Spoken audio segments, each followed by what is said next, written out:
भगवान श्री हरि विष्णु ने धर्म की रक्षा हेतु हर काल में अवतार लिया। वैसे तो भगवान विष्णु के अनेक अवतार हुए हैं, लेकिन उनमें 10 अवतार ऐसे हैं जो प्रमुख रूप से स्थान पाते हैं।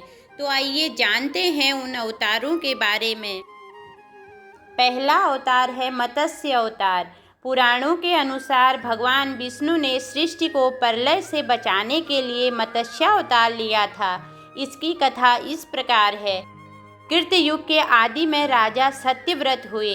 राजा सत्यव्रत एक दिन नदी में स्नान कर जलांजलि दे रहे थे। अचानक उनकी अंजलि में एक छोटी सी मछली आई।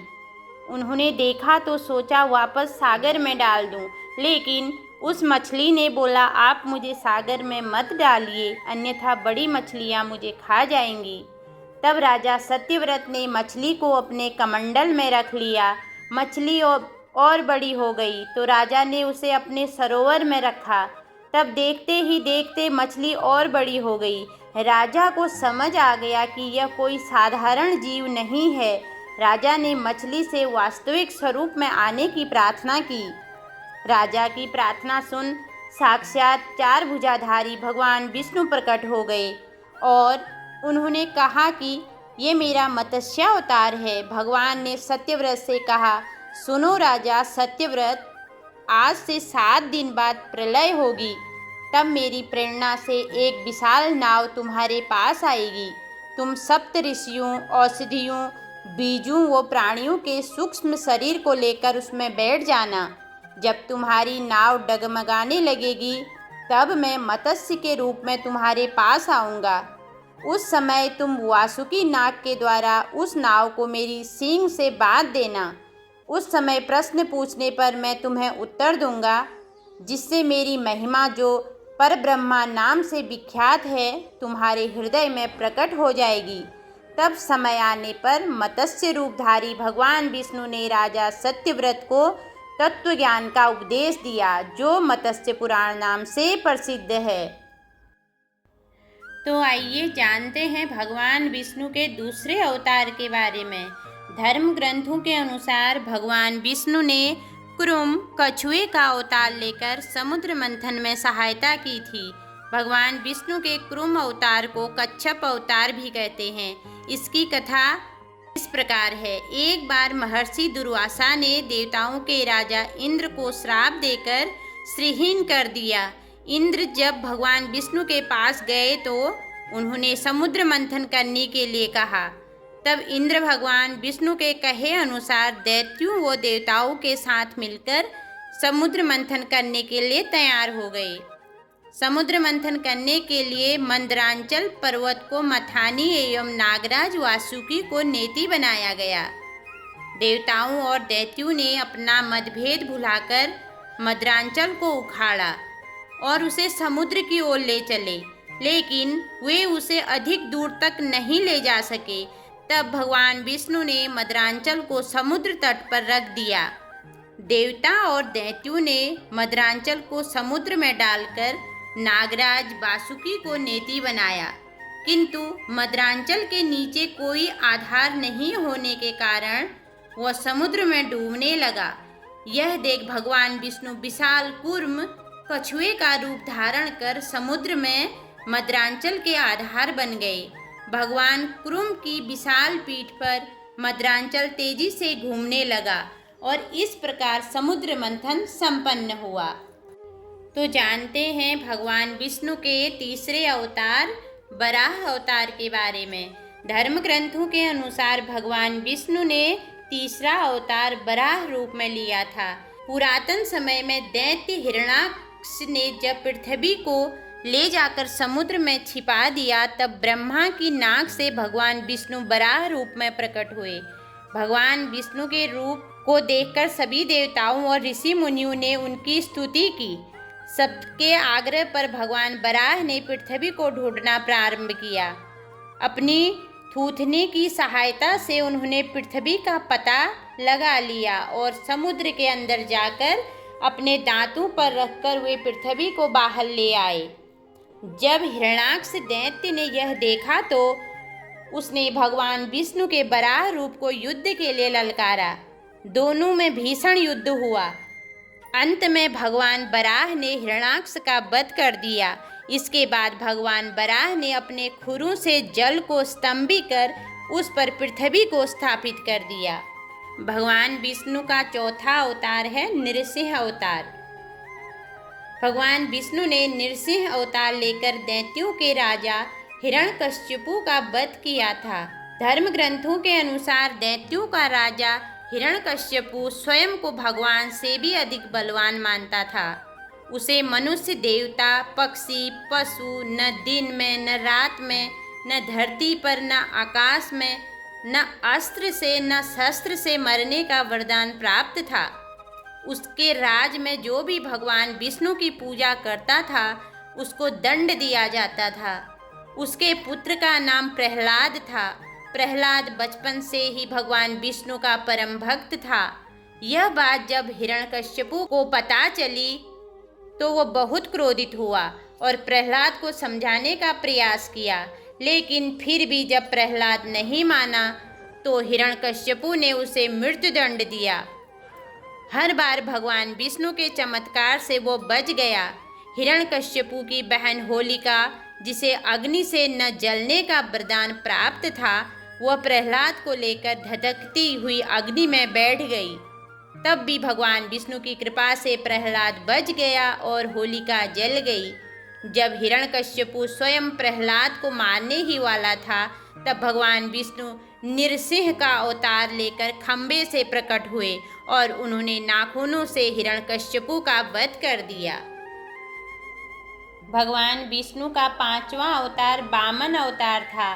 सतयुग में प्रहलाद के पौत्र दैत्यराज बलि ने स्वर्गलोक पर अधिकार कर लिया।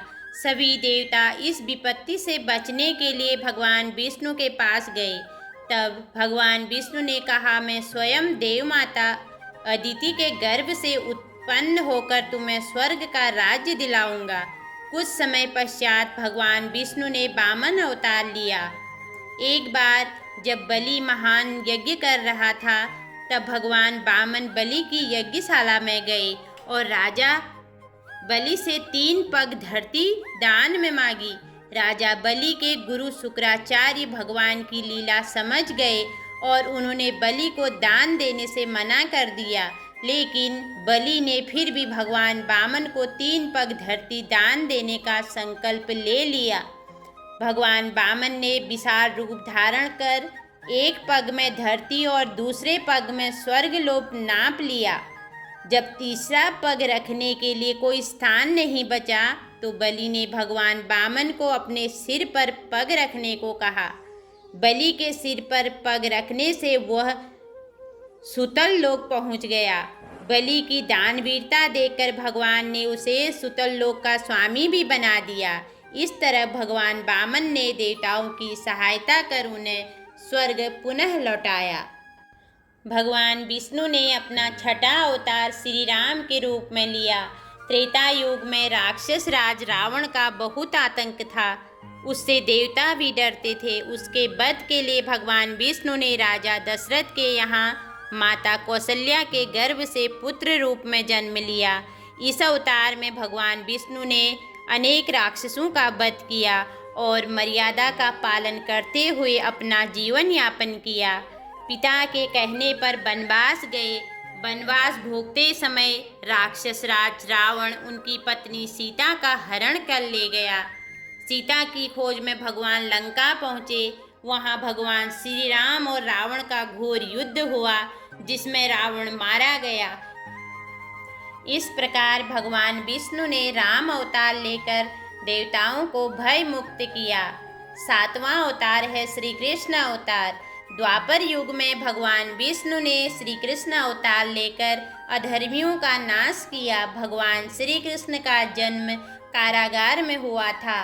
इनके पिता का नाम वसुदेव और माता का नाम देवकी था। भगवान श्री कृष्ण ने इस अवतार में अनेक चमत्कार किए और दुष्टों का सर्वनाश किया। कंस का वध भी भगवान श्री कृष्ण ने ही किया। महाभारत के युद्ध में अर्जुन के सारथी बने और दुनिया को गीता का ज्ञान दिया। धर्मराज युधिष्ठिर को राजा बनाकर धर्म की स्थापना की। भगवान विष्णु का ये अवतार सभी अवतारों में सबसे श्रेष्ठ माना जाता है। का 8वां अवतार था परशुराम अवतार। हिंदू धर्म ग्रंथों के अनुसार परशुराम भगवान विष्णु के प्रमुख अवतारों में से एक थे। भगवान परशुराम के जन्म के संबंध में 2 कथाएं प्रचलित है। हरिवंश पुराण के अनुसार उन्हीं में से एक कथा इस प्रकार है। प्राचीन समय में महिष्मती नगरी पर शक्तिशाली हयवंशी क्षत्रिय कार्तिवीर्य अर्जुन सहस्त्रबाहु का शासन था। वह बहुत अभिमानी था और अत्याचारी भी था। एक बार अग्निदेव ने उससे भोजन कराने का आग्रह किया। तब सहस्त्रबाहु ने घमंड में आकर कहा कि आप जहाँ से चाहें भोजन प्राप्त कर सकते हैं, सभी और मेरा ही राज है। तब अग्निदेव ने वनों को जलाना शुरू किया। एक वन में ऋषि आपव तपस्या कर रहे थे। अग्नि ने उनके आश्रम को भी जला डाला। इससे क्रोधित होकर ऋषि ने सहस्त्रबाहु को श्राप दिया कि भगवान विष्णु परशुराम के रूप में जन्म लेंगे और न सिर्फ सहस्त्रबाहु का नहीं बल्कि समस्त क्षत्रियों का सर्वनाश करेंगे। इस प्रकार भगवान विष्णु ने भार्गव कुल में महर्षि जमदग्नि के 5वें पुत्र के रूप में जन्म लिया। आइए जानते हैं भगवान विष्णु के 9वें अवतार बुद्ध अवतार के बारे में। धर्म ग्रंथों के अनुसार बौद्ध धर्म के प्रवर्तक गौतम बुद्ध भी भगवान विष्णु के ही अवतार थे, परंतु पुराणों में वर्णित भगवान बुद्ध देव का जन्म गया के समीप कीकट में हुआ बताया गया है और उनके पिता का नाम अजन बताया गया है। यह प्रसंग पुराण वर्णित बुद्धावतार का ही है। एक समय दैत्यों की शक्ति बहुत बढ़ गई। देवता भी उनके भय से भागने लगे। राज्य की कामना से दैत्यों ने देवराज इंद्र से पूछा, हमारा साम्राज्य स्थिर रहे इसका उपाय क्या है? तब इंद्र ने शुद्ध भाव से बताया कि सुस्थिर शासन के लिए यज्ञ एवं वेद विहित आचरण आवश्यक है। तब दैत्य वैदिक आचरण एवं महायज्ञ करने लगे, जिससे उनकी शक्ति और बढ़ने लगी। तब सभी देवता भगवान विष्णु के पास गए। तब भगवान विष्णु ने देवताओं के हित के लिए बुद्ध का रूप धारण किया। उनके हाथ में मार्जनी थी और वे मार्ग को बुहारते हुए चलते थे। इस प्रकार भगवान बुद्ध दैत्यों के पास पहुँचे और उन्हें उपदेश दिया कि यज्ञ करना पाप है। यज्ञ से जीव हिंसा होती है। यज्ञ की अग्नि से कितने ही प्राणी भस्म हो जाते हैं। भगवान बुद्ध के उपदेश से दैत्य प्रभावित हुए। उन्होंने यज्ञ वो वैदिक आचरण करना छोड़ दिया। इसके कारण उनकी शक्ति कम हो गई और देवताओं ने उन पर हमला कर अपना राज्य पुनः प्राप्त कर लिया। भगवान विष्णु का 10वां अवतार कलिक अवतार था। धर्म ग्रंथों के अनुसार भगवान विष्णु कलयुग में कलिक रूप में अवतार लेंगे। कलिक अवतार कलयुग और सतयुग के संधि काल में होगा। यह अवतार 64 कलाओं से युक्त होगा। पुराणों के अनुसार संबल नामक स्थान पर विष्णु यशा नामक तपस्वी ब्राह्मण के घर भगवान कलिक पुत्र रूप में जन्म लेंगे। कलिक देवदत्त नामक घोड़े पर सवार होकर संसार से पापियों का विनाश करेंगे और धर्म की पुनर्स्थापना करेंगे। तभी सतयुग का प्रारंभ होगा। जय श्री हरि विष्णु।